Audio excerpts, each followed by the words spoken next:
welcome in to the PHLY. Well, there was some panic hitting the streets in our Discord channel, Rich. But welcome in to the PHLY Eagles show. Jamie Lynch, Rich Hofmann in with you. And this is not the only PHLY Eagles show happening today. Les, Zach, and Bo. Double dipping. Yeah, 8 o'clock tonight. Playoff football is here. They cannot be stopped. Zach Berman is just like, give me all the work I can get. So they'll be with you this evening. So a little PHLY Eagles After Dark. But, Rich, it feels like a month since we've been together. It kind of has been. I went to the Bahamas, got sick, and then the holidays happened. And it's good to be back here together at the most important time of the year. Playoff football is here. I was on with Anthony and filled in for John Marks this morning, and I'm fired the hell up. I think the Eagles are the best team in the NFL. I'm ready for anybody. Like, I respect the NFC. It's loaded. This is a tough year to get through it, but I think the Eagles are primed for a Super Bowl run here. I really like their chances to get there. Yeah. I mean, dude, it's so different than this time last year. I was dreading that Monday night playoff game against Tampa Bay last year. It was awful. It was like The Walking Dead. First off, it was a Monday night game, which I still can't believe they're doing that. Oh, yeah, it's so stupid because it puts teams at a disadvantage the next week. Like, why are... I mean, we all know why. Anyway, heading into these playoffs, I'm totally with you, right? Like, this is objectively a pretty tough draw. The Packers are one of the better 7 seeds that you will face. I mean, they're much better than Denver on the other side of the bracket. But I like the Eagles' chances just because I like this Eagles team, right? They have more talent. You had Baldy on Cuz's show saying 4-0. 4-0, which Baldy, like, he appears on a lot of national broadcasts, so... You know, I don't think Baldy would be saying in Philadelphia that they're going to go 4-0. And then go into Denver Detroit and be like, I don't know, Bo Nix could make a run here. Yeah, exactly. So I think there is reason for some belief here. For sure. A a lot of excitement. Hello to everyone in the chat. I see INS says Jamie is globally ranked in Magic the Gathering. I don't really know what that means, but I'm going to chalk it up to a compliment, INS. But Andy Reid's mustache, K-Red, everybody in here, all the sickos, welcome in. It's an exciting week. And Rich. Speaking of Magic the Gathering, yeah, I was out with a friend this weekend, and he said that he plays in a fantasy football league. Mm-hmm. And there's a guy that they make fun of in the league consistently who is a big Magic the Gathering player. Now, I have not been familiar with Magic the Gathering since like recess in, you know, 3rd, 4th grade, those type of things. They said that they mercilessly make fun of this guy. I don't know if he's professional in Magic the Gathering, but he's as close as you can be to that or whatever. He apparently has just won their fantasy football league this year. So. It's like the Mina Kimes bit. She has a friend who is gay who bases his draft every year on the handsomeness of the player. And really wanted Jimmy G this year, didn't end up. And Mina Kimes just tweeted out like last week, like, oh yeah, by the way, he won the league. So I think that's going to be my new strategy next year is just draft fantasy players based on their handsomeness. So same type of vibes. Fantasy football is so stupid. There's so much luck involved. So much luck. I hate fantasy football, but I love it. The news of the day, Rich, and Zach Berman is going to join us at 2:15 here today. He's everywhere. He is everywhere. And then Vinny Curry is going to join us at 2:40. Really looking forward to talking to Vinny about a playoff week inside that locker room, preparing. You know, the coaches are going to be sleeping in the office this week, all that good stuff. But the news of the day is Jalen Hurts returned to practice. Mike Garafolo on Monday, as Bo said on Sunday, hey, a national guy's probably going to leak. You know, a little bit of he's on track to play on Monday. Sure enough, that happened, and he does get cleared to play. Zach was at the Nick Sirianni press conference at noon today where Nick said, yes, it's a in-pads practice at Lincoln Financial Field. Woo. Pushed back to 3:30 today instead of the normal, I believe, 2:20 time or 2 o'clock time. I guess that's to kind of simulate as close to game time at the link as you're going to get on Sunday, a 3:30 start, maybe similar lighting, similar temperature type of thing. I guess he's going for the most realistic feel he can to recreate Sunday. Well, that's been something they've been doing all year, Jamie. They've made it a point to have more padded practices, typically on Wednesday. I don't know if Nick just said, you know, we got to change it up from last year when we went kind of all rest, all recuperation. But throughout the year, I think there is a certain amount of padded practices that they are allowed in season. The Eagles have been pretty close to the top of that. Now, I don't exactly know what that means. They're not It's not exactly like the Junction Boys tackling each other on Wednesday, but it does simulate more of a game-like atmosphere. So that tracks with what has been going on. And when it comes to Jalen, yeah, I mean, it's the playoffs when you just get the drip feed, right? You get every little bit of news. Oh no, Ian Book got released. Mike Garafolo mentions, okay, it seems like he could be coming back. Nick Sirianni keeps it pretty close to the vest. That's how you know it's a big-time game, man.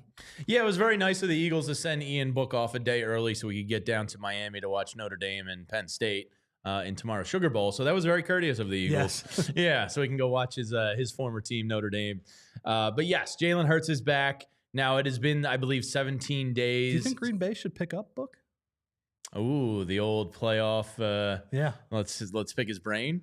It's probably not a bad idea. You know what would be an awesome idea if the Eagles used him as kind of a spy? Like they sent him over there with bad intel, basically, and they're paying him under the table. Here's $750K to be a spy for us. Tell him we're going to throw the ball the entire game. We're going deep, and then just pounce Saquon to start the game. Yeah. And it's been 17 days since Jalen Hurts has played football. I asked Baldy this last week. I was like, because it did enter my mind, and I wonder if it entered your mind, the kind of rust factor. Sure. There's a reason September football in the beginning of the year is a little bit sloppy. The offense is usually behind the defense. It's because NFL football is so damn good. There's a rhythm, there's a timing, there's a cadence to quarterback play and wide receiver, tight end connections and all of that. That I did worry for a quick second, like, oh man, is he going to be a little rusty returning here from, the brain fog of a concussion? I asked Baldy that. I said, is that sports talk kind of fodder or is that reality? And Baldy was like, no, I think there's a little bit of reality to that, to the timing of things. So hopefully, they knocked that rust off in practice today. I love that Dallas Goedert played a little bit last week to kind of get that rust off of him. So of course, he had the second best quarterback in the league throwing to him. I mean, as Bo said, he's statistically proven to be one of the best quarterbacks of all time. Lamar and McKee. 1-2. But did that enter your mind at all, the rust factor of Jalen not playing for almost 3 weeks? Sure, especially when you think back to 2 years ago when he plays that Week 18 game against the Giants. Now, the big difference is they had a week off after that once they won that game, right? Sure. Because they did have the bye week. But Jalen plays a pretty uninspiring game in Week 18. And then 2 weeks later against that same Giants team in the divisional round, now he didn't have a great game throwing. That was a big Kenny Gainwell running game type of night. But early on, he was sharp in that game. So I do think there is something to that. It doesn't make me feel awesome that he has not thrown a ball in basically 3 weeks at this point. But you could look at it you can look at it on the bright side too. Like his body is probably pretty fresh, right? Absolutely. He hasn't tush-push for 3 weeks, right? Yeah. He could be shot out of a cannon. Yeah. That's kind of my hope. It's certainly my hope for Saquon after resting him last week that he puts the, all of the hand-wringing about not going for the record to bed because he's just shot out of a cannon to start the game. It's like, oh, this is way better. Yeah, Saquon seems maybe Jalen, a little bit of that too. Perfect in every way, shape, and form. So hopefully he harnesses that. I don't know if it's bitterness or just disappointment, whatever you want to call it, of not being able to go for it into, all right, well, let's go get a Super Bowl. And look, when you look at the Packers and the Eagles and you stack them up side by side, I believe Zach, Bo, and Fran pointed this out yesterday. They're very similar teams. The Packers went out and got Josh Jacobs this year, who had a spectacular year, almost 1,400 yards, 15 touchdowns. And the Eagles went out and got Saquon Barkley, and we all know what he did. What's better than spectacular? Because Saquon Barkley had a stupendous year. Stupendous, I would say, is better than spectacular. Okay. Is tremendous better than spectacular? Tremendous feels like a little dismissive at the same time as well. Yeah. It's like you weren't expecting that to happen. Yeah. I don't know. Yeah, I don't know. We'll chew on that. Yeah. We'll chew on that, get back down. But both of these teams, Rich, I think are going to want to ground and pound it a little bit this weekend. I like the Eagles' chances there. I think their offensive line is better. I think Saquon Barkley is better. Maybe the only position you could argue the Packers are better at is the quarterback position, and even that's a good debate. So let's get into that because I think on the Sunday show you said that Jordan Love was a little overrated in your eyes. I don't think we've seen the Jordan Love of last year's playoffs this year. Now, Fran kind of shocked me. He called Jordan Love a top 8 quarterback, I believe, yesterday. on the PHLY Eagles show. That's very specific. Yeah. That pretty much has to mean he's like eighth. Right? Yeah. I would think that's exactly what that means. Zach was more like with me, where I think he's kind of maybe in that 10 to 12 range this year, because I think quarterback rankings, whatever you want, you have to take it year by year because there's so much variance year to year. Like you could make the case that Baker Mayfield is the top 5 or 6 quarterback this year. Unbelievable. Yeah. I mean, Joe Burrow isn't a playoff quarterback, but maybe had the best quarterback statistical season like ever. So it's like it's a year to year thing. So he's a top 2 quarterback to me, which means he's second. And if you just were going off of this year, you would take him ahead. I assume Mahomes is your 1. No, I just wanted to say top 2 to replace second. I didn't actually put too much thought into that. Yeah, but he's way up there. For sure. I mean, Lamar Jackson's probably your MVP, Josh Allen. So whatever. Jordan Love, was phenomenal last year. And Zach has brought this up. What he did to the Cowboys and what he did to the 49ers was like, oh man, this guy could really be a top 5 quarterback going forward. What I've seen from him this year isn't like that. When I looked at Jaden Daniels and Jordan Love and the possibility of facing each in the playoffs, Jaden Daniels scares me more than Jordan Love does. Is that fair? Well, Jaden Daniels scares me a little bit. Well, considering what he just did to the Eagles, I think that's definitely fair. Like Jordan Love, he was pretty sloppy in that Brazil game against an Eagles defense that had no idea what it was doing. Like, it is funny thinking back to that game. It was like the sod. A lot of Avonte Maddox too, which just does not exist anymore. But like Jordan Love, when he is playing well, I think part of the reason he might get overrated if he does is that he makes it look pretty good. Like you mentioned that Dallas game last year, there was I think it was the throw to make it 21-0. 3rd down, huge blitz.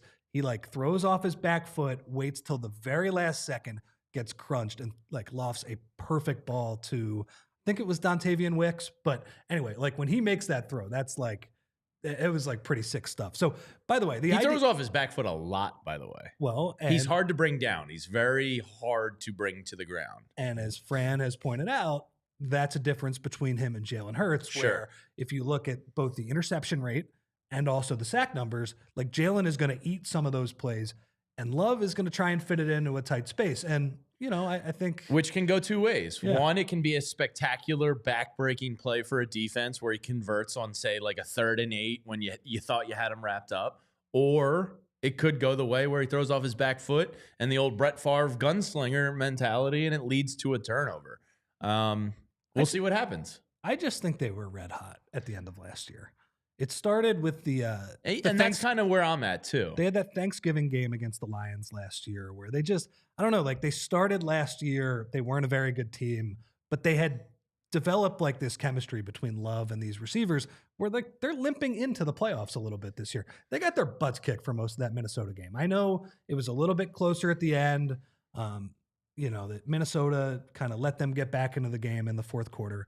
But for a lot of that game, they got pretty much embarrassed. And then they lost to the Bears last week, man. Yeah, that's bad. I actually saw a real article published by a Green Bay Packers site this week that was like, are the Packers better off with Malik Willis? And I went, oh, yeah.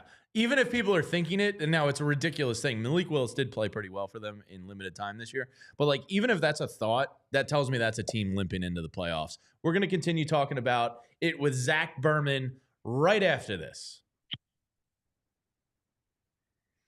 And let me tell you about Ace Hardware Home Services. I've been an Ace Hardware man at the store forever. Why? Because when you walk in there, you're greeted with not only friendly employees, but guys that you trust know everything about any job. So if I have a question about a new bracket I need for a door or a cabinet or whatever, or a piece for the lawnmower, something for the yard, something for the HVAC unit, the guys know exactly what they're doing. They know what size this I need. Do this, do that. They tell you, they walk you through it. So why wouldn't I trust those same guys to come right to my home and do the stuff I need done? Look, there's always a list with home ownership that you can't get to, and it seems overwhelming. Whether it be a leaky pipe, an air conditioning or heating unit, a faucet that's been leaking for a while that you said you'd get to and you haven't. From plumbing to heating to cooling, they've got the trusted pros to keep your home humming all year long. Ace Hardware Home Services. We're bringing helpful home, the helpful you love from the store, now right to your front door. Visit Ace Hardware Home Services online at acehardwarehomeservices.com to get started on your next project. And Jamie, let's talk about our friends now at Shady Rays. Doesn't feel like it now, but spring and summer will be here before you know it. And I'm thinking the summer, maybe I'm down the beach. I have a few drinks at Jason Kelsey's favorite bar, the Ocean Drive. The next day, I might be hurting a little bit. So why not hide that hurt and also look good doing it? Pick up some Shady Rays. You know, it doesn't have to be down the shore either. Maybe you're taking a walk down Kelly Drive by Boathouse Row. You could do it now even. I mean, it'd be a pretty cold walk considering that, but you know, get some Shady Rays. So get ready for the season ahead with quality shades built to last. Our friends at Shady Rays have you covered with premium polarized shades that won't break the bank. They have hundreds of options to choose from, so you're bound to find the perfect pair to match your style. And Jamie, Shady Rays takes care of you. If your shades ever go missing or take an unexpected hit, don't sweat it. They have the most insane protection in all of eyewear. Every pair is backed by lost or broken replacements. And if you don't love your shades, you can exchange for a new pair or return worry-free within 30 days. There's no risk when you shop. The Shady Rays team always has your back with personal and fast support. So exclusively for our listeners, Shady Rays is giving out their best deal of the season. Head to shadyrays.com and use code PHLY for 35% off polarized sunglasses. Try for yourself the shades that are rated 5 stars by over 300,000 people. All right, let's not waste any more time. I'm a minute late, and I'm already, upset with myself for making him. I don't want to Bo Wolf him, I don't want to make this man. He's the hardest working man on the Eagles beat. We spoke to him this morning. We're going to talk to him now from the NovaCare Center. He's going to be on at 8 o'clock tonight. He's going to be publishing kick-ass stories all week long on allphly.com. Let's welcome him in. Zach. Oh, what room do we have here today, Zach? Well, first off, thank you for not Bo Wolfing me. That's like the nicest thing you can say. Okay. This is another room here in the media center at the Eagles practice facility. The room that I typically use is being occupied by a national correspondent. And so I had to find a different room, but this one suffices. It has the soundproofing behind me. Yeah. So maybe the rest of the room won't, or the rest of the media center won't hear me do this. Now, Zach, when you walked into the room, were you on the lookout for any windows and natural light? Is there a window in this room? There is a window in this room. Did in you that notice direction. Yes, because the window in this room, the shade, it doesn't have blackout shades, right? I think you do see the natural light more, and the lights were turned off, so I knew where the sun was coming in. Yeah, well, you look spectacular. All right, Zach, the news of the day. Jalen Hurts returns to practice today. It is a full pads practice over at the Link, coming up a little over an hour from now. What did you make of Nick Sirianni in the press conference today? Yeah, this is what I expected. I expected Jalen Hurts to practice. It's a positive sign that he's out there. I thought when the Eagles waived Ian Book last night, that was a strong indicator, a strong signal that they would be going in this direction, that Jalen was on the cusp of returning. So look, I mean, I'm not a doctor. I understand there is a process here for concussion recoveries. My best guess for how this goes is Jalen's limited today. He's listed as a full participant tomorrow, and he receives clearance on Friday. Now, of course, if he wakes up tomorrow and there's complications or setback or the recovery is not what it is, that kind of resets the timetable a bit. But my guess is limited today, full tomorrow, clear Friday. How dare Sal Pal kick Zach out of that room? Our pal, my pal, your pal, Sal Pal. Come on, Sal. Zach's got a room. It's not good. So, Zach. Sal's the man. Sal's the man. I'm not, yeah. He is a great dude. I would never say a bad thing there. Yeah. So, Zach, the practice got moved today at the last minute to the Link. So can you kind of explain the thinking behind that move and what Nick Sirianni said about that? Yeah, so it happened right before I joined Jamie on Anthony's show, and I was wondering, actually, VG gave an interesting theory. Maybe they were trying to kind of mimic the game-like conditions at that time. Actually, the reason they're practicing at the stadium today is the ground is frozen at the practice facility. So the practice facility doesn't have the heated turf. The stadium does have the heated turf.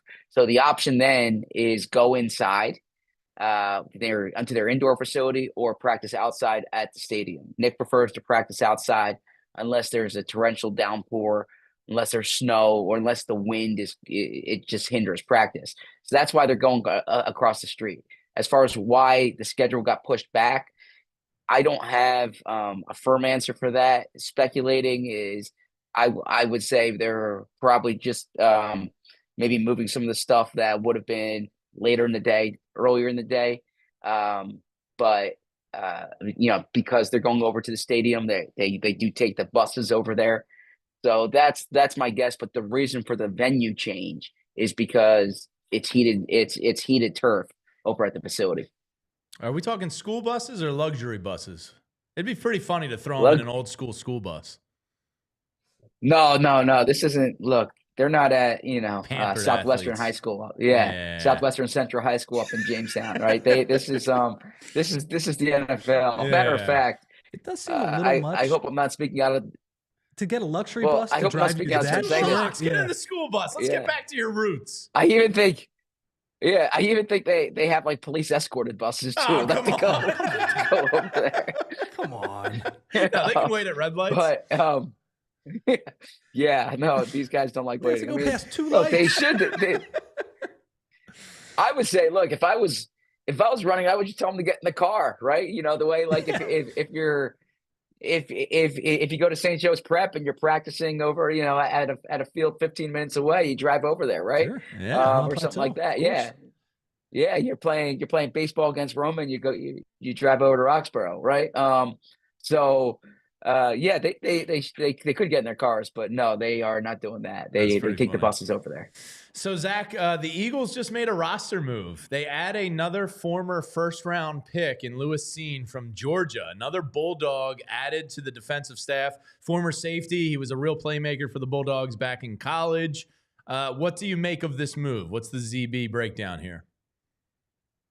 First off, credit to you, Jamie, for the pronunciation. That's how you know you're a legit football fan. You know college football when you say Lewis Cine instead of Lewis Cine, right? Because some people see C-I-N-E and they won't say Cine. Yeah. So well done there. I liked him a lot coming out of Georgia. So did I. So people might be – Bo laughed when the move came across. I got a text about it, and I'm like, "Ooh, I like this." And of course, I like former first round picks, but for full disclosure, I did like him coming out of Georgia. I thought he was a playmaking safety, ran real well. Which I thought he would be a good option for the Eagles early in the second round back in 2022. Now he was drafted 32nd overall. By the Vikings. He's been dealing with injury, or he dealt with injury issues early in his career. That's why he became available. He kind of wasn't the player that they thought he was going to be.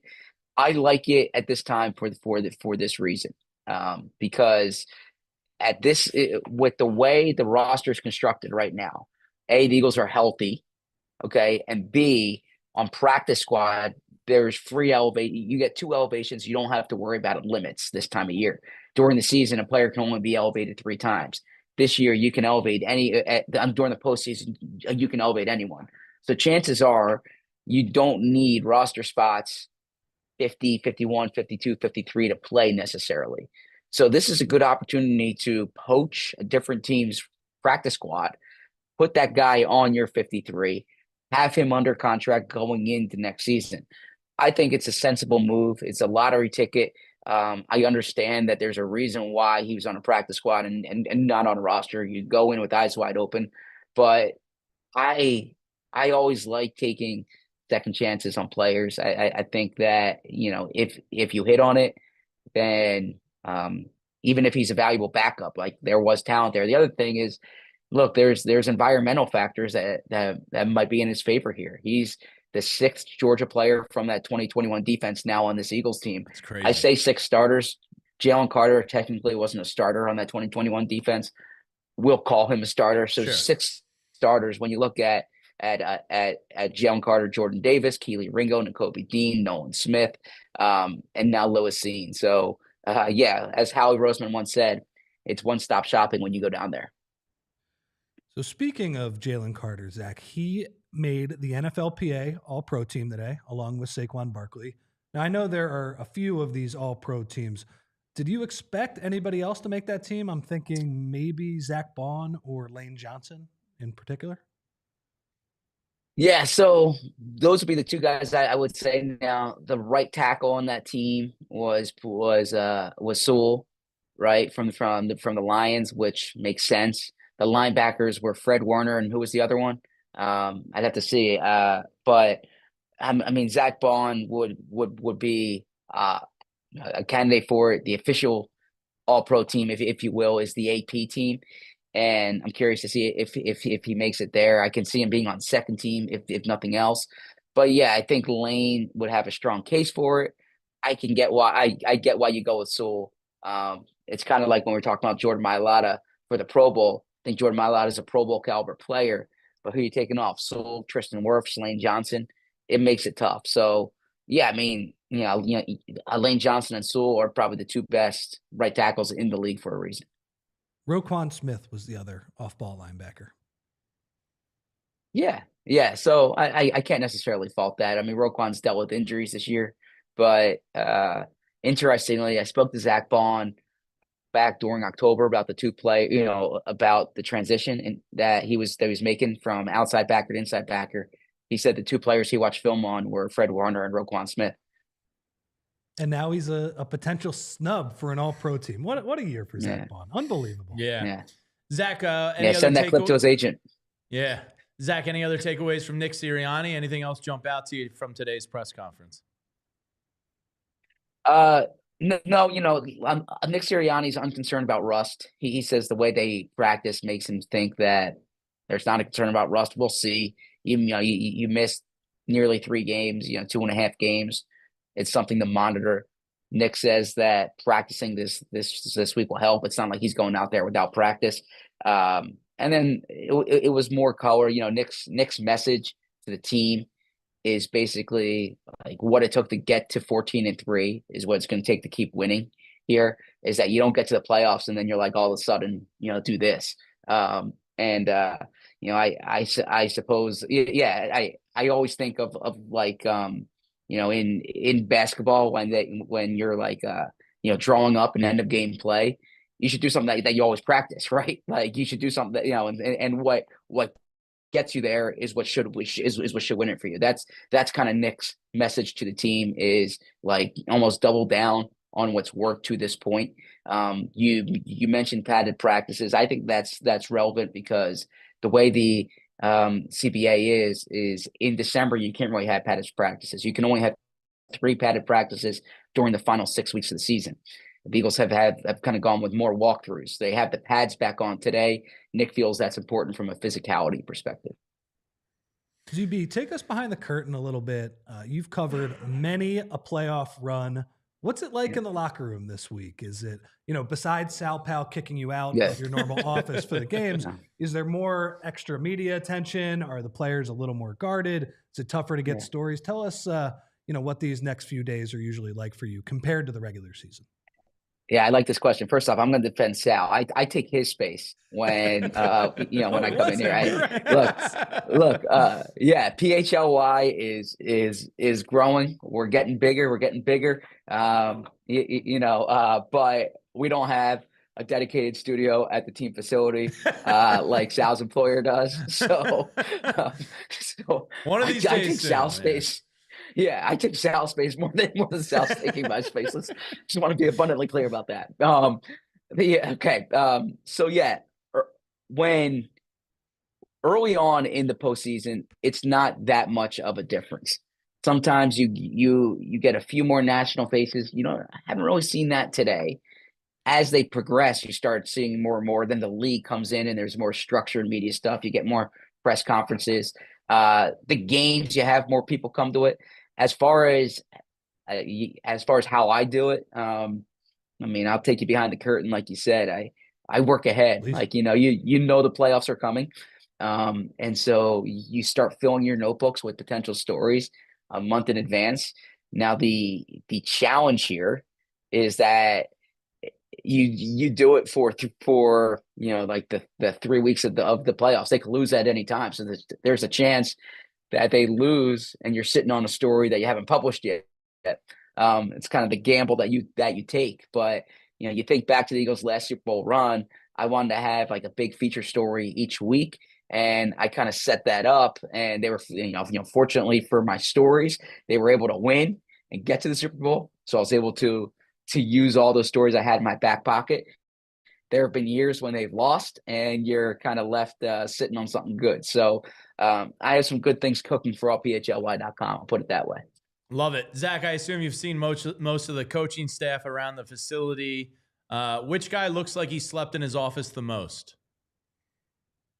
I'm under the assumption that Monday to Wednesday, most of those guys are not getting much sleep. But my answer to that is usually Nick, because Nick wears it more than most coaches do. Nick, early in the week, I'm like, I feel like Nick and I can be kindred spirits sometimes. Right now, the thing is, I'm not preparing for a football game, so I have no excuse, as Emily would tell you. But Nick, I think, wears it a little more early in the week, and then I think by Friday night he's able to get some sleep. Now, I never want to tell you what to write on, but I would be fascinated to know what Clint Hurts sleeps on if he stays over. Is he on a pull-out sofa? Is he on an air mattress? Like, how does that man get comfortable in an office? Yeah, I will ask Clint that. Now, I think that the like sleeping in the office, I don't think that happens as much anymore. I think they typically get home now. But I don't think their Oura Ring will show that much sleep. Any other takeaways? And when Nick was talking about the Packers at all, it's funny, your guys' show yesterday, you talked about Josh Jacobs and Saquon Barkley and how these teams are going to pound it out. Did Nick have any insight into much Packers related stuff today, or that you've gathered being in the building all day? Well, a lot of respect that he has for Matt LaFleur, for the physicality of the team, for the explosive play ability. That's obviously a big point of emphasis for them. So so that's one thing. Speaking to the coordinators yesterday, I mean Vic has a lot of respect for Jordan Love. You can see why he's a good player. I think that the Christian Watson injury certainly affects Green Bay. But one thing that stood out, the people in the building, is like their wealth of receivers. They had, this isn't a team that has the 90 catch guy. This is a team that spreads the ball out. They have 4 or 5 guys they can throw it to.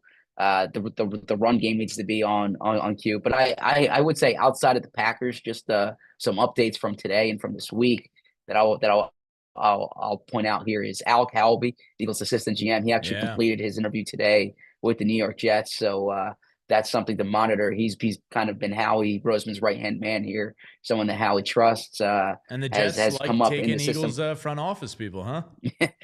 Yeah. Now, you wonder if after Joe Douglas they'll come back to Philly or not. Now, Alec has a different background than Joe does. But I'm curious to see. I think Alec's a sharp guy who will do, who teams should be looking at. And then Kellen Moore, the Saints put in a request for him, and the Jags put in a request for him. We talked about that on yesterday's show.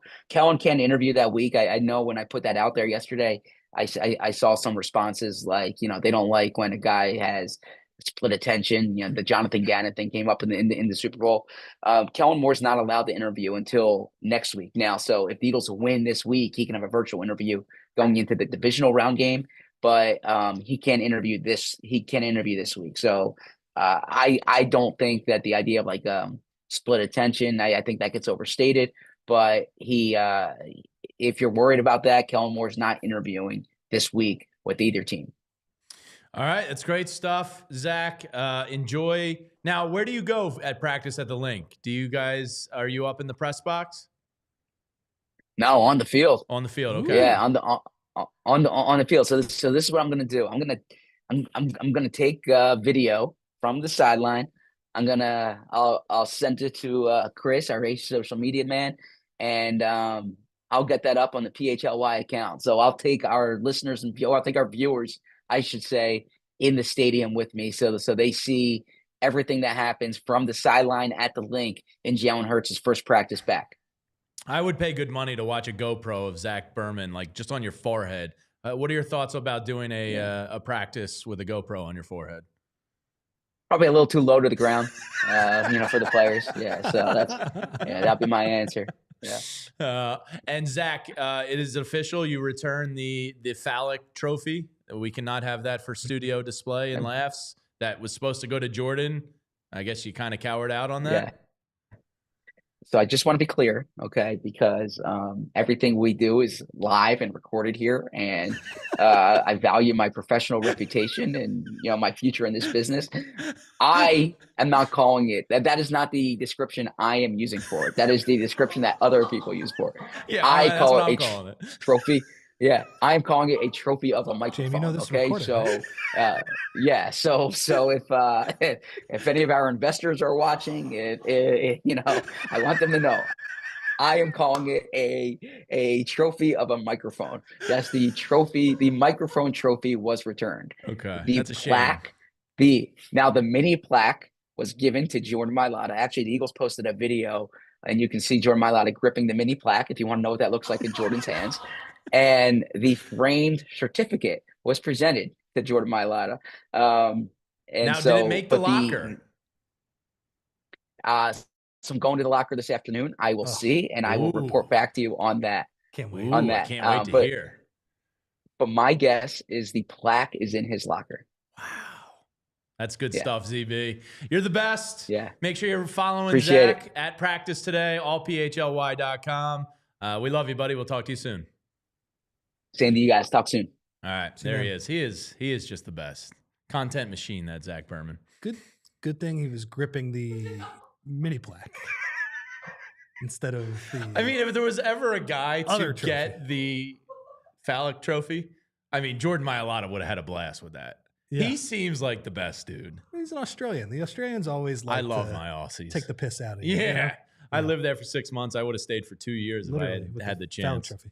Yeah. But Zach's the best. Interesting. I'm sure Zach's eyeballs will be magnets on Jalen Hurts today, as will every beat out there, just to see how he looks, how the timing and all that stuff is.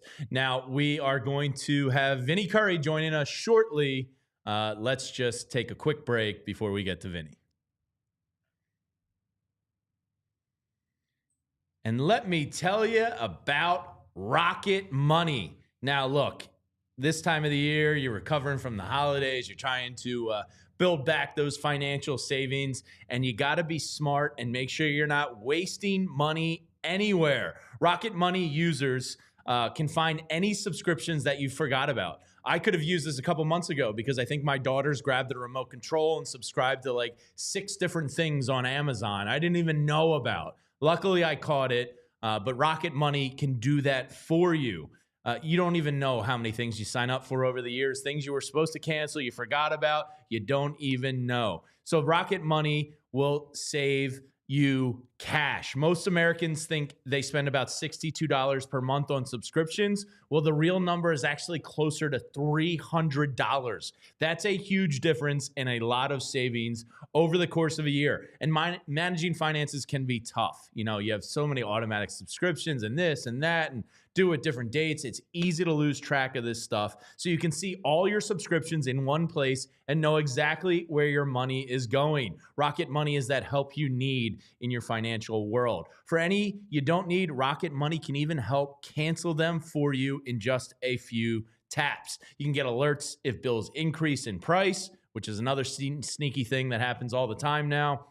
And they have goal features you can set up. Rocket Money will even negotiate lower bills for you, sometimes by up to 20%. They automatically scan your bills to find opportunities to save. It's like having a head coach like Nick Sirianni in your bank account helping you out. Rocket Money has over 5 million users and has saved a total of $500 million in canceled subscriptions, saving members up to $740 a year with all the app's great features. So stop wasting money on things you don't need. Cancel your unwanted subscriptions by going to rocketmoney.com/PHLY. That's rocketmoney.com/PHLY. rocketmoney.com/PHLY. And James, we got a big football game this weekend, if you were not aware of. And if you wanted to get a ticket to said football game. VG, I think, just got one today. Well, and I'm sure he used the Game Time app. If he was smart, he did. That's where you got to head. So Game Time, James, it has a new feature called Game Time Picks that makes getting tickets to events even easier. Game Time Picks filters out the fluff to show you only incredible deals on great seats so you don't have to waste time searching through thousands of tickets to find the best value. And Game Time, they have a lot of features for you on that app, James. They have all-in pricing, and using that feature shows the total up front with no surprise fees at checkout. They have seat views. You have a great panoramic look at where you are sitting. The lowest price guarantee or Game Time will credit you 110% of the difference. And look, Jamie, with Game Time, you could take the guesswork out of buying tickets. Download the Game Time app, create an account, and use code PHLY for 20% off your first purchase. Terms apply. Again, create an account and redeem code PHLY for $20 off. Download Game Time today. Last minute tickets, lowest price guaranteed. Download Game Time today. What time is it? Game Time. Game Time. It's awesome. I've used it several times, including out at Wrigley Field. Game Time's great. All right.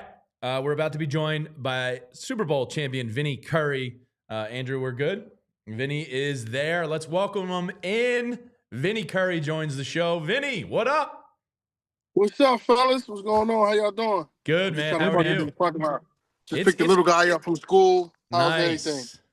Dude, I love picking the kids up from school. When they see you and they run to you with that smile, it's the best. Vinny, Yes, is it a sir. car line? What's the deal here? Are you like waiting like 8 deep in the line, or are you just in a parking lot somewhere? You know what? I'm always the third car for some reason. I've been trying to be the first car. I guess I got to stop making a pit stop. You know, trying to go get them a snack or something. So I'm getting ready to park here in this parking lot. Yeah, what's going on? You guys are pumped for this game because I know I am. Vinny, I'm like jumping out of my skin. I'm so excited for playoff football, man. What is this like for you? It's kind of, the playoffs are here. It's cold outside. Like, is this the one that you're missing the most? Like getting ready for this game this Sunday? You know what? It's one of those. I would say I will miss this game the most because I think it's going to happen. You know what I mean? And I have faith in the guys. So this is getting ready to start the run. And from the beginning of the season, this is the moment we all been waiting for. So what's this week like for you, Vinny? Playoff week. Is it extra film work? Is it extra rehab of the body? Take us through what getting prepared for a playoff game is like and how it's different from the regular season. You know what? You really got to get ready to like cut yourself off and isolate yourself from the outside world because at the end of the day, it's, win or go home. So rather is, mentally getting your mind right, physically getting your body right, and watching a little bit of extra film. You got to get ready. If you thought you was going 110% before, well, we need 210%, this week. Vinny, you mentioned Jalen Carter. He got the week off last week, as did a few other defensive linemen. I guess, as somebody who has been in that same spot where you have a certain seed wrapped up, you have a certain spot, you're not really playing for anything. How beneficial can that kind of surprise late bye week be for a defensive lineman? Well, for him per se, I think it's going to be great.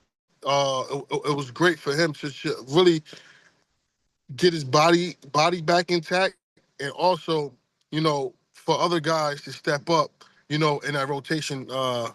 Because at the end of the day, we're going to need everybody. Vinny, who does Noah have winning this weekend? Who do you have winning this weekend? The Eagles or the Packers? Eagles. That's right. Yeah, that's Noah. right, Noah. His boy is back. Jalen Hurts is back. He's back? So he's so excited about that. I didn't know Jalen Hurts was Right, there you go. He's back, Noah. No answer. There you go. He's stunned. So, Vinny, when a quarterback returns, hasn't thrown the ball in almost 3 weeks, Do you think there's a little bit of rust you got to knock off there? Is that something that we should all not worry about because Jalen's a pro, his receivers are great, Dallas Goedert's back? Or do you buy a little bit of like you need to knock the rust off and get the timing back on cue? Um, you know, it's crazy what I'm getting ready to say. So even if these guys try to stack the box, you got 6 and 11 on the outside. So Yeah. it's like, you know what I mean? Like, man, this game got me so fired up. So you don't know what's going to be rusty, what's not. And I'm pretty sure the way them coaches been coaching all season, they're going to have them ready. They have a great game plan at that. Vinny, when you see Jordan Love, he is one of the toughest guys in the NFL to sack. Sometimes he does make throws in the tight windows to avoid that pressure. What have you seen from him in terms of like what the Eagles' rush plan should be, how they should go about trying to stop this passing attack? We got to get him off his timing, man. You know, we got to get him off his timing and try to get him out of rhythm early. You know, it goes back when you asked about Jalen Carter and the week off and everything. Hopefully, you know, these guys are really diving into him and watch every time he got sacked this season, right? That's one session. Every time he was pressured this season, that's another session, you know, and what's making him really uncomfortable and how to get him off the spot early. So, Vinny, I want to, for the purposes of this exercise, make you the defensive coordinator for the Packers. How are you going to attack this team? Obviously, I think Saquon Barkley is the head of the snake in you know, stifling this offense some. If you're the DC for the Packers, are you forcing Jalen to beat you a little bit and selling out and stopping Saquon? Are you how are you approaching the Eagles this Sunday? I think I will blitz early. You know, just to see what that first 15 script looks like, and you know, how the gel of the game goes, and once you get into the flow of everything, then I would try to stack the box, and I would tell my DBs to kind of play off a little bit because if you know what I mean, like it's like damn if you do, damn if you don't against the Eagles, especially when they're hot. Yeah, absolutely. You know, they play a lot of zone coverage. I think, you know, the Eagles finished last in the NFL at throwing over the middle of the field. Is that something you think is, I don't want to say imperative, but kind of crucial this weekend, is attacking that soft underbelly of the zone coverage? Do you think this is particularly a big game for Goddard or AJ or Devontae? How do you view that in the passing game? So, me personally, man, my opinion is the tweak to that is, you know, Dallas missed, you know, a lot of time this season, you know, and he's really, you know, the guy that does the dirty work, you know, and them underneath routes and things like that. Yeah, it should be a good one. Vinny, we'll let you get back to dad duty, but before we let you go, we got to get your official prediction. You'll be in here on Sunday with us doing the post-game show. Can't wait to watch it with you. What's your official prediction for Sunday? Official prediction for Sunday, 24-17. All right, I had a 7-point win too, so we're pretty much locked there. And why don't you give us a Saquon stat line for the game as well? Saquon, 22 carries for 136 yards. I'll take it. All right, that's great stuff, Vinny. We appreciate your time, and go rejoice with Noah that Jalen Hurts is back at practice today. I'll see you guys this weekend. All right, love it. See you, Vinny. That was awesome. Noah in the background, like, Jalen's back. Seriously, imagine going to school and being like, yeah, that's my dad, Super Bowl champion, Vinny Curry. And Noah won like the equivalent of the Heisman Award for his National Football League this year. The kid's a baller. So really cool stuff there. It did get mentioned in those car lines after school. The grandparents were undefeated. At my school, there were like 3 sets of grandparents that were always first. I used to take the bus home, but you would see that the car line would be lined up, and there would be 3 cars that were there at like, I don't know, school got out at 2:45, something like that. Mm-hmm. I think the first ones used to show up by like 1:30, 1:45. Oh, yeah. They had nowhere else to be. I have a grandmom. Well, not my grandmom, but the girl's grandmom does pick up on this day because I can't make it to school pickup. And yeah, the grandparents are undefeated at a car line. All right, Rich. Vinny has a 7-point win. I kind of see it similarly. Anthony this morning and working with him respects the hell out of the Packers. Sees a hard-fought kind of game going down to the wire there. VG, who was with us, kind of sees like a blowout, which he said a 2-touchdown victory to Kevin Nagandi today.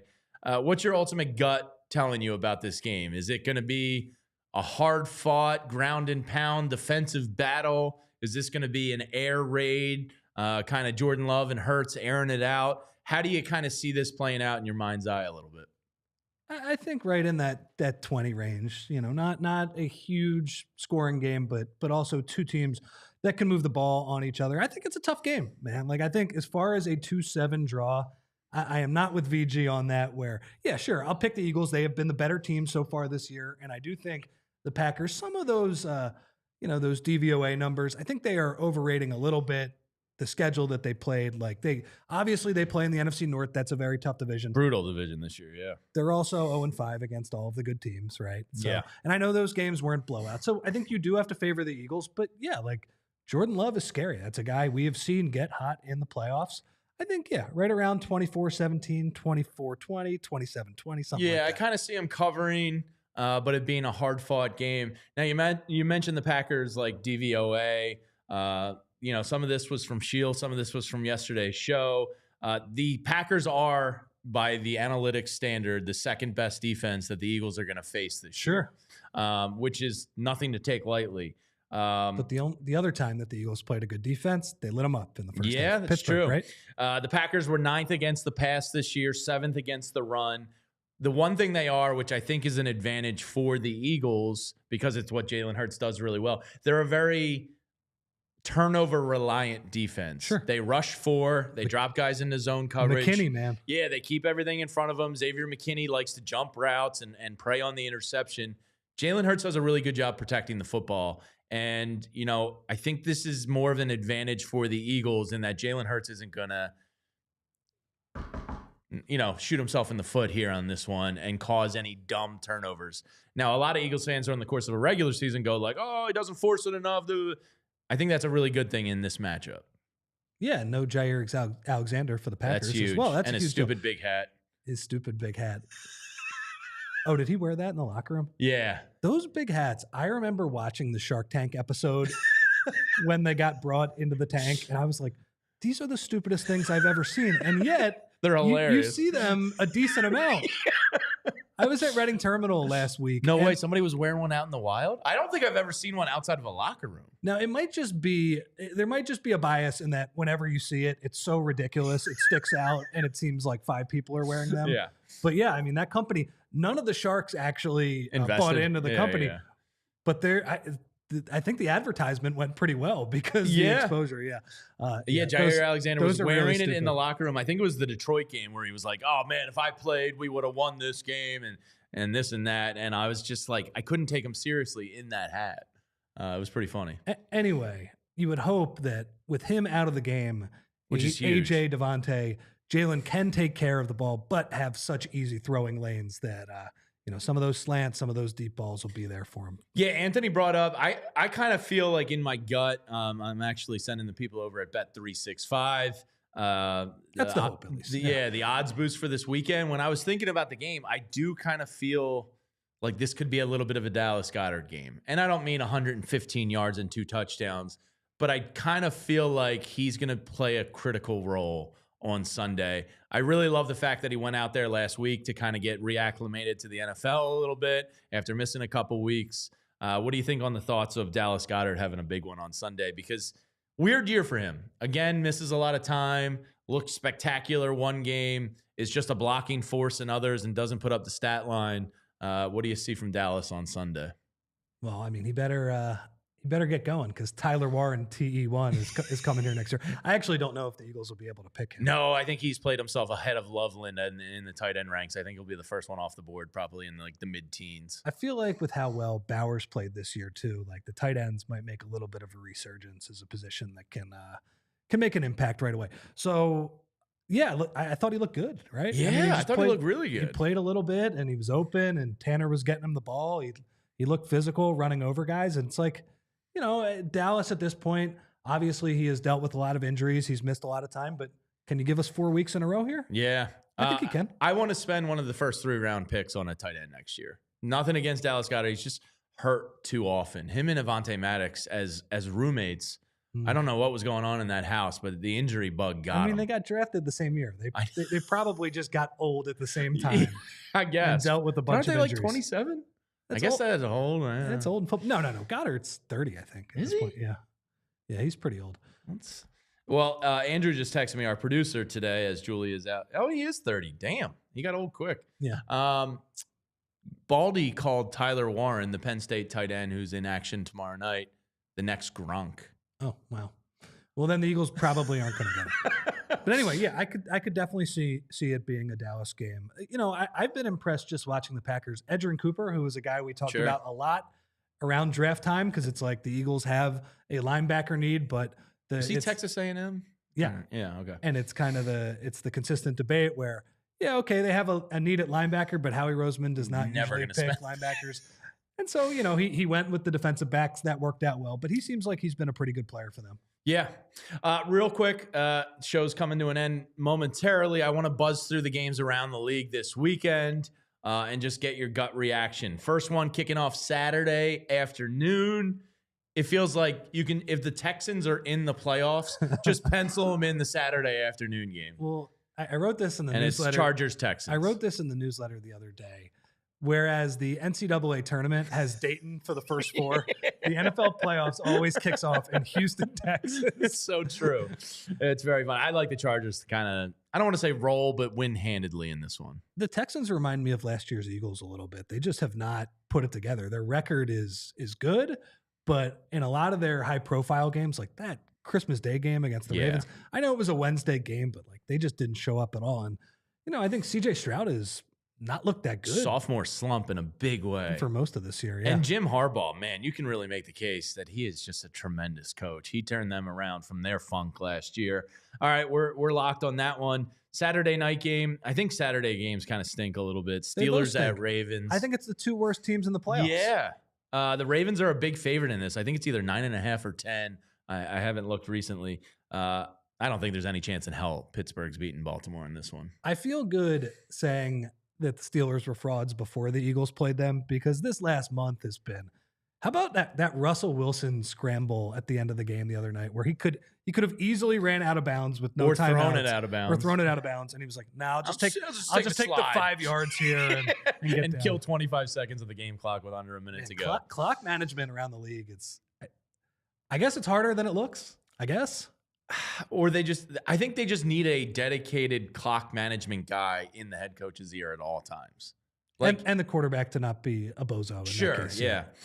And then Sunday, again, I think Bills run away with this one. I don't want to say like rout them, but I think they beat the Broncos handedly. Games kind of stink. A little bit, yeah. Bo Nix was like, he looked like the second coming of Joe Montana last weekend. He's kind of entering the playoffs a little bit hot. The Broncos defense, a little bit. He's been good. I took his over 14.5 touchdown passes this year on Bet365. Ka-ching. But yeah, there's the playoff bracket. I was anti Bo Nix, especially at the beginning of the year when he was just checking down like crazy, and it wasn't very exciting. And at some point in the middle of the season, he completely flipped the switch. He turned into kind of like a Favre type gunslinger. Yeah. Anyway, I enjoy watching him, but I think they're going to get smoked. Very cool story I didn't know about last weekend with the Nix family and Taz Johnson, the wide receiver from Oregon. That he's basically like an adoptive brother of theirs. That Bo Nix and him were high school friends, and had some family issues, and they took in Johnson, and they're best friends, and he calls him his brother. I didn't realize that story until the Oregon game last week. Very That's cool great. Stuff. Yeah. To everybody that's been watching on television platforms, we thank you for hanging out with us. If you want to continue watching the show, just head over to allphly.com. All right, now then the Eagles. Packers, obviously, the 4:25 game on Sunday. The Sunday night game, I think, is perhaps the game of the weekend, and that's the Commanders. The Eagles game's game of the weekend. Well, yes, it is. That is probably the best game. But outside of that, I think Commanders-Bucks is a pretty damn good game. Jaden Daniels versus Baker Mayfield. How do you see this one? I think I'm going to lean Commanders. I don't know if I'm giving, 2 week 1 rematches with the Eagles and the Packers, and the Bucks beat the absolute out of the Commanders in week 1. But the Commanders are a different team. I think they're 12-4 the rest of the way after that. Yeah, so they've been good. How do you see this one? Who you got? I thought it was really cool. See, the problem is I have my Eagles glasses on when I see the Bucks, so I'm thinking like, man, Tampa Bay in January. That sounds like misery. How are you supposed to win a game down there? I would slightly lean towards the Bucks because of the home field, but I think that's pretty close to a toss-up game. Yeah, I may be giving Jaden Daniels too much credit, but he scares me a little bit. And with all those turnovers to beat the Eagles, he was awesome in that game. Awesome. That fourth quarter, he was like lights out. He was pretty terrible in the other game they played. Yes. So, yeah. A little bit of recency bias. Yeah, sure. Absolutely. And then the Monday night game, which we talked about earlier, is just a moronic thing to do. You're putting the team at a disadvantage on a short week in the playoffs. It just seems unfair. I understand TV dollars rule the world and all of that. But the Vikings-Rams, pretty good game in L.A. Matthew Stafford, pretty boy Sean McVay hosting Sam Darnold, who looked incredibly human last week versus the Lions and the boogeyman, Brian Flores, and that defense. I'm going to go with the Vikings in this one. I think they're the better team, but a little bit of McVay, Stafford at home does give me a little bit of fright. How do you see that one playing out? I just can't believe that the Rams chose the 4th seed, essentially. Like nobody really talked about that nationally. Like it went. You get Washington or Minnesota. Now, maybe you say, hey, Minnesota, huge letdown after they lost the chance to become the number 1 seed. Rams did beat them earlier this year. But the other thing that I don't get, and I actually remember when the Rams won the Super Bowl, they started on Monday night. They played the Cardinals on Monday night that year. Why you would choose to play that Monday night game is like crazy. Yeah, it does seem weird. So who do you like? I like the Vikings. They've been the better team. Okay. I do too. What would you do if you're the Vikings this offseason with Sam Darnold? Do you just franchise tag him and see if he can do it again? That's going to be like one of the more interesting subplots of the offseason. I wonder if it, as stupid as it seems, Jamie, I wonder if it comes down to, does he look good in the playoffs? Does he let's say they even lose in Detroit in round 2, but he gives them 2 much better games than we saw last week in Detroit. Do you extend them? I don't know. That's a lot of money. The franchise tag out of it. Well, then you would have to trade McCarthy, right? If you extend him, I think you do. My guess is McCarthy's going to be their quarterback, and they just let him walk. Do you? I think he's going to get an insane contract. I don't know if I would feel comfortable giving him an insane contract. No. Situations and coaching matter, and clearly, he's in the right spot. Kevin O'Connell is your coach of the year. But wouldn't you say that, okay, if you have Addison and Jefferson and O'Connell calling the plays, that we'll just take the rookie that we drafted in the first round that we think is going to be. They're going to be in a real tight spot there. That's a rock and a hard place to make that decision. So there it is, the NFL wildcard weekend ahead. I cannot wait for it. I'm so excited. Thank you to Vinny Curry and ZB. Wait. I got one more question for you. Yeah. Just because the chat was, for 20 solid minutes, was just talking about food. Oh, yeah. Andrew threw in a Baja Blast hack. Yeah. I saw people got real excited about it. I saw some Taco Bell talk. Taco Bell, Baja Blast. It's 3 parts. All you need is Mountain Dew, Blue Powerade, and Sprite, and you'll have Baja Blast at home. See, I was never a Baja Blast guy. Oh, you're missing out. Am I? Were you? I was never a Mountain Dew guy. No, I mean, Mountain Dew would just, It's like crack, right? Yeah. I drank a lot of soda, but I stayed away from it. It was originally made as a mixer for whiskey, if you didn't know the history of Mountain Dew. In the bootlegging days? In the bootlegging days, yeah. Is it that much caffeine? I guess. Andrew's like Walter White cooking up the Baja Blast. So wait, did you just read about this online, or did you know? 2 years ago, I was on Instagram and I saw somebody making it, and then I tried it, and it actually worked. So you are a Baja Blast devotee. Oh, I love Baja Blast. Anytime I'm at Taco Bell. Now, you could buy Baja Blast in the store, right? It was exclusive to Taco Bell. You got to get it at Taco Bell. Going to Acme or Giant or whatever and getting it there, forget about it. It's Taco Bell or bust. Really? Yeah, because you have to pair it with the food. What was your go-to Taco Bell order? Oh, Crunchwrap Supreme. Yeah? Yeah. So I think the chat agrees with you. There was a lot of Crunchwrap Supreme. Were you a big Taco Bell guy? No. I never was. No, the question I was going to ask you was Chipotle versus Qdoba. I had this age-old debate with an old coworker of mine. I am a Chipotle man because The first one in the East Coast, or one of the first ones on the East Coast, opened in College Park, Maryland. I went to school in D.C., in Northeast D.C., like just down the road. So we used to drive like 20 minutes to Chipotle. And as a college kid, You got in on the ground floor. I was I was like an OG East Coast Chipotle guy. So like I have a special place in my heart for Chipotle. Now, Qdoba is very, very good. I don't want to take anything away from it, but my heart lies with Chipotle. So what do you do at Chipotle when they're, obviously when you get to the protein, you want them to load up. Here's my little hack. Don't say double meat until the first scoop is served. Oh, interesting. Yeah. Smart move. You want that full scoop. You don't want to get shorted on the first scoop. So Yeah. if you're going double meat, which I do occasionally, we'll let that first scoop hit the burrito, then go. Actually, I'm going to double meat it today. Yeah. There you go. Sometimes you just stare at them. You're just like, it's not cutting it. Yeah, come on. Let's keep going. So what's your go-to order? Are you a bowl, taco, or burrito, man? I usually do a bowl or a burrito. Okay. I mean, I like the burrito. There's a little more flavor when you do it that way, but I don't mind the bowl too. Now, another online hack I've seen is that you actually get more in the bowl, and you order a bowl and then ask for the tacos, like because the tacos are only like a quarter or whatever. Yeah. And then you just make your own tacos. You on can the get side. the wrap on the side too. Yeah. The So tortilla. I would never go to that much work to do it, but apparently some people do. I do the chips. I get the bowl and then the chips, and then I eat it almost like a nacho, like a scoop Out of the bowl. out of the bowl. All right. It's a good move. Huh. So where are you? Are you Chipotle or Qdoba? Chipotle. Okay. Yeah. Qdoba is good. I have a story about them that I'll tell you off air that I can't really share on. I don't want to, because I'd love for Qdoba to advertise with us here at PHLY or Chipotle. You ever see the athletes that get like the Chipotle card? That's like Yes. good. I am so. You're getting ripped in the chat right now. I know I say Chipotle. it. I can't change. I can't change. This is 20 years. What am I supposed to say? Chipotle? Chipotle? Chipotle. Chipotle? You're Chipotle. screwing up the last syllable. It's okay. It's Chipotle. Chipotle. It's 2 decades I've been saying Chipotle, okay? Chipotle. What do you say? Chipotle. I say it like Chipotle. it's supposed to be said. Chipotle. Chipotle. It sounds like a tryhard. Chipotle. Chipotle. I don't even know what I say. Chipotle, yeah. You guys got me all spun around and backwards now. I love it, though. And I'm starving. Now I'm fired up for some food because I didn't eat lunch today.